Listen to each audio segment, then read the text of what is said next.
Hello and welcome to the first episode of the Extreme Metalhead Gaming Podcast. Yes, I know it's a very unorthodox name, but you know, why not? I couldn't think of any other bloody name for this thing. So today we're going to be talking about, for the first episode of this podcast, I'm going to be talking about my top 5 favourite games of all time. And these games, they're not really in any particular order, they're just kind of like, I don't know, because if I had to put these in order, I'd be here all day like trying to figure out which one's better than the other one. But yeah, I'm just going to go with it and see, where it goes. Now, like, a lot of these games are going to change. Like, I am probably in like 3 years' time, these might not be my favourite games anymore, but for now, I keep fucking doing that with my microphone. But for now, these are probably my most favourite games of all time. And I don't know, some of them I'm kind of like, I almost didn't make it onto the list, but I thought I should add them anyway, just because of how important they are to me. And some of them probably could be interchangeable with other games, but these are just the ones that I could think of off the top of my head. Like, when I thought top 5 favourite games of all time, these are the 5 games that came to my head. So, starting off with a bit of a weird one, and this is one of the ones that I kind of just added in because I wasn't really sure what else, but this game, it is really bloody good.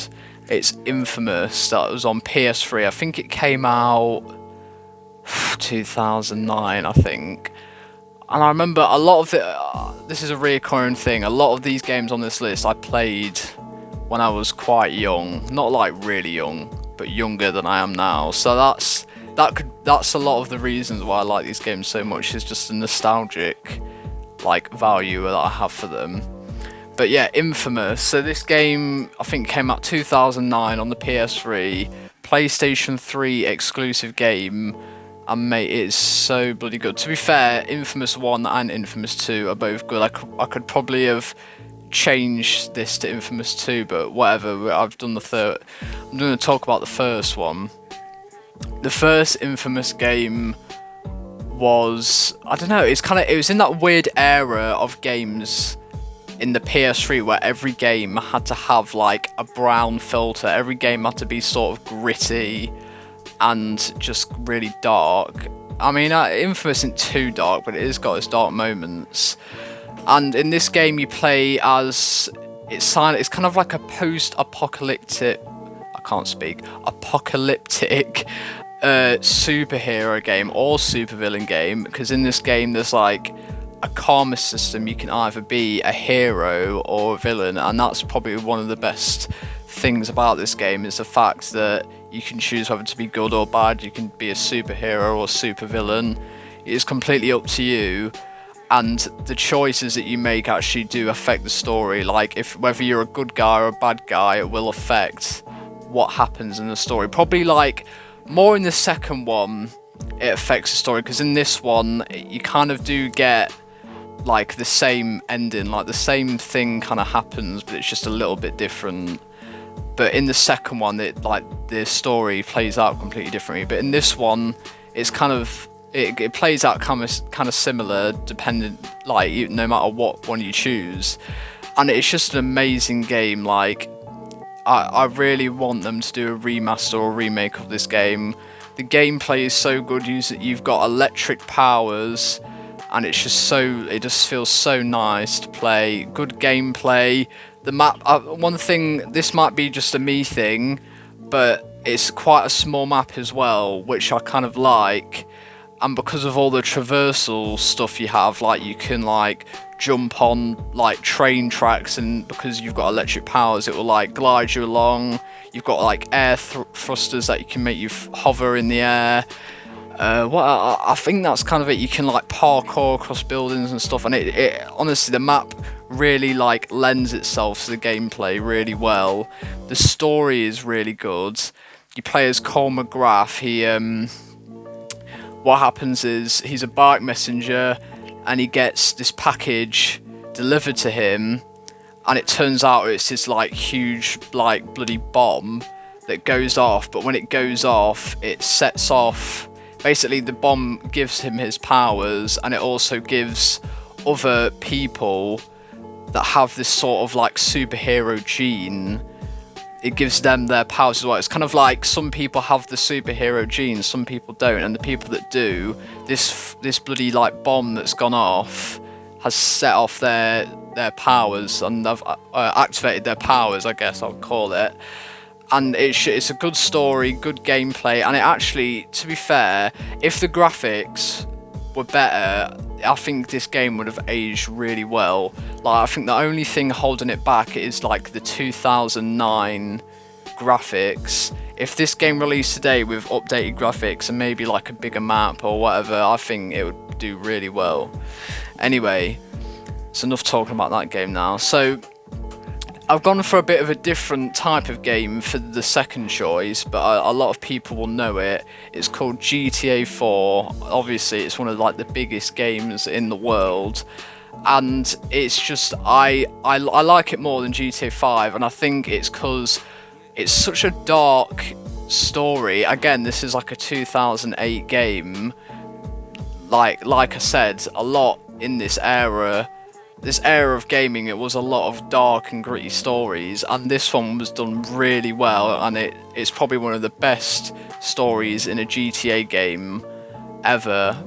So you play as Niko Bellic. He's a Serbian guy who moves to New York because his cousin Roman sends him emails saying, oh, you should come to New York, and basically makes out like he's this big rich guy with this Roman, his cousin.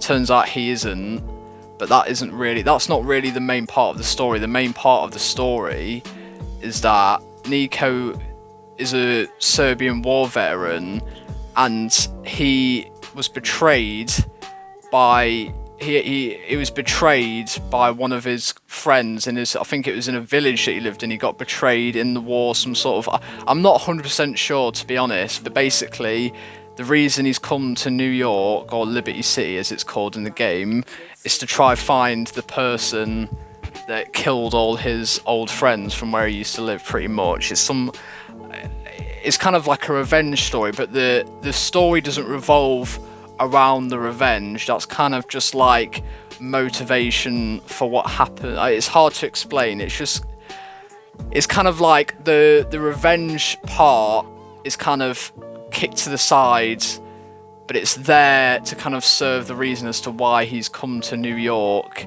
and basically the reason why he starts getting into crime and helping out all these like crime bosses and all this kind of stuff.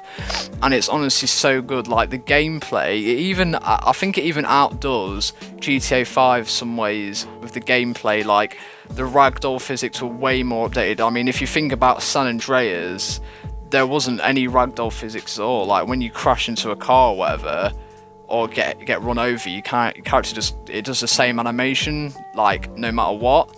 But in GTA 4, they have this sort of, I'm not 100% sure, but they've got this technology that no matter, like, whatever you do, if you fall from a high place, if you get hit by a car, if you drive your car fast enough into something, you'll fly out the windshield.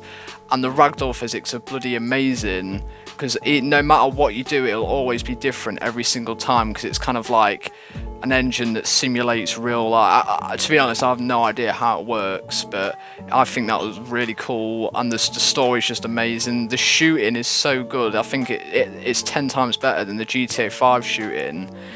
It just feels so much more like punchy and weighty. Like when you shoot a gun, it just kind of like feels like, because kind of in GTA 5 it kind of does feel like you're shooting like a BB gun or a Nerf gun. I don't know if that'll make any sense, but in GTA 5 you don't really feel the power of the gun, but in GTA 4 it really does feel like, oh, I'm this war criminal badass guy who's got all these guns in his back pocket and he's just going around shooting all these people. You just feel like a massive gangster.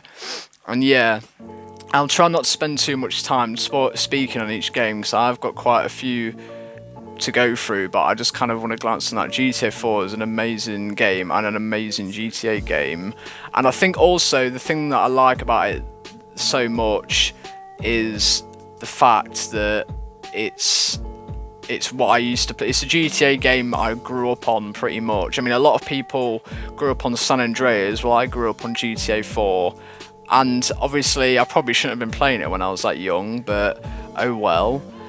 And it's just, I don't know, I just have such good childhood memories of that. I don't know if that sounds weird, having childhood memories on a GTA game, you know, like an M-rated game, but I did, and it was, I kind of miss it a little bit, to be honest. Right, anyway, that's enough for talking about GTA 4. Let's talk about The Last of Us. Now, I was thinking whether to do the first or second Last of Us.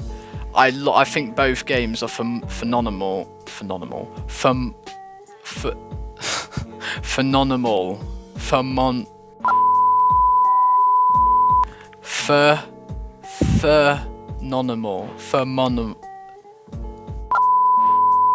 I think both games are amazing, they're both masterpieces, but I think the first game I enjoy more, not because of like, I'm not saying that the second game's bad, I think it's more of just the first game, it's just, I like the first game because it's such a simple story, but the characters are so complex, like the characters just carry the whole thing. And I think the second game also has really good characters, but the story is a lot more complex in the second game, so it is kind of hard to follow along the second game. Like, I can remember almost every part of the first game, but with the second game, because it's a lot longer and a lot more complicated, I do forget parts of it. So I will say the first game. Also, I played the first game when it came out. I remember I was probably about 7 or something like that. It was in 2013. I went to Asda and I saw The Last of Us PS3 on the shelf, and it had a massive sticker on it that said, "From the developers of Uncharted 3." And at that time, I loved Uncharted. Uncharted was one of my favourite game series. I'm going to talk about it a bit later on, but I absolutely loved Uncharted. And yeah, I remember just begging my mum to buy it, and she let me buy it. And I can't remember whether I knew it was like I think I knew it was a zombie game, but I had no idea what I was getting into. I just kind of thought, oh, it'll be a bit like Uncharted. I mean, it's from the same developers. It'd probably be a bit the same, you know. 7-year-old me probably thought it was gonna like have a Nathan Drake cameo in it or something. And the thing is, at the time when I played it, I thought I really did like it, but I wasn't as concentrated on the story as I probably should have been, because, you know, when you're 7 years old and you're playing a game, you're mainly focused on the gameplay, you're not really bothered much about the story. And I remember I did like the story, but it's not, how do I explain this, like, it's not what I concentrated most on. But since then, I've probably played this game about like 7 times or something stupid like that, and I just absolutely love the story, the characters, everything. It's just so great. The gameplay is really good as well. I love how they did a zombie game, but they also put their own twist on it, like because they're cordyceps infected, like mushroom shit. I don't bloody know. And I just think it's really cool how they put a little instead of just doing normal plain zombies, they actually put twists on it, and it's actually based on a real life thing that infects insects as well. I thought that was really cool how they did that. And yeah, just the story of Joel and Ellie is amazing. And the thing is, the HBO TV show came out, well, it was probably about a year ago it came out now, but the TV show was really good as well, and it just kind of sells the fact that video game stories have become so bloody good that they can now be made into TV shows and be just as good, if not better. Anyway, next game, I think this is a bit of an obvious one. Everyone loves this game, Red Dead Redemption 2. What a masterpiece this game is. I remember, I think I was probably in year 8, I'd be like 13, I think 12 or 13, when I played this, I remember I was so excited for this game to come out. I couldn't get it on release. I had to wait till Christmas. I think it came out October 2018. I got it for Christmas, and when I got it, I literally non-stop played it. Every day I'd come home from school and play it. I think it took me about a month to beat the story, because it took me about a month to complete the story, because I remember looking on, if you go on your trophies on the game, it shows you like when you earn the trophy, and the one for completing the game I got about a month later. And what an amazing game. I mean, I love the first Red Dead Redemption, and I was tempted to put that there instead of Red Dead 2, but oh my god, Red Dead Redemption 2, I don't even know what to say. Like, what is there to say that's not already been said about this game? It's an amazing game, amazing story, amazing open world, just amazing graphics, amazing everything. Probably the only thing that I didn't like about it was a bit slower pace compared to other, like, if you look at the first Red Dead game, or maybe even the GTA games, it is a lot slower pace, but I kind of like that about it, I guess. And also, I don't know, I do really like it, but in some ways, I do prefer the first game. I don't know, if I had to explain this, I'd literally be here all day, but it's just an amazing game. You know, I know I've said amazing about 20 times, but I absolutely love this game. And the weird thing is, I've got kind of nostalgia for it now. I mean, it's almost 6 years old. Well, it's 5 years old, this game, which is weird. It feels like it literally came out like a month ago. It did not feel that long that this game came out. And I don't know, I don't really play it much nowadays, because obviously I've kind of completed the story, and I've done like quite a few of the side activities, but I'm not too fussed about trying to get all the side activities done. Like, that's not really my kind of thing, to be fair.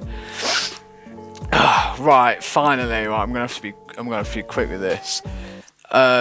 Uncharted 2 is my all-time favourite game. I know if I had to rank this list in terms of best to worst, Uncharted 2 would definitely be best.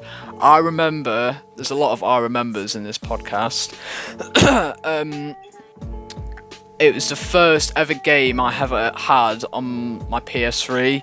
It wasn't the first ever game I ever played, but when I got my own PS3, it was the first ever console I ever owned, like it was mine. I had Uncharted 2, and I probably was only about 5. It's one of the first ever games I ever played. And I just remember, like, I used to really like trains, so I loved Uncharted 2 because it had a train part in it.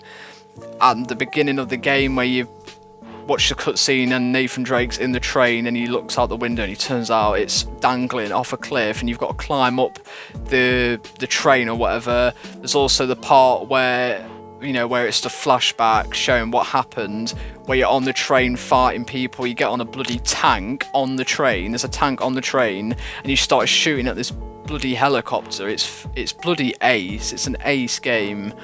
And, you know, even the characters carry the game so much. Like, Nathan Drake, even though he's a bit cliche and a bit cocky, he's an amazing character. The villain Lazarevich, where even though he's like a massive stereotype of like every villain in every film or game ever, he's still so entertaining. I think the acting is so good as well. And just the environment and the atmosphere of the game, I love that it's set in Nepal, in Asia. It's just such a good setting. It's so unique to that game. I don't know if there even is any other games that are set in Nepal. There probably is, but not once as big as Uncharted 2. It's just absolutely amazing. I can't even like describe it this quick. Like, I can't even just say everything that I want to say on it. And yeah, that is it.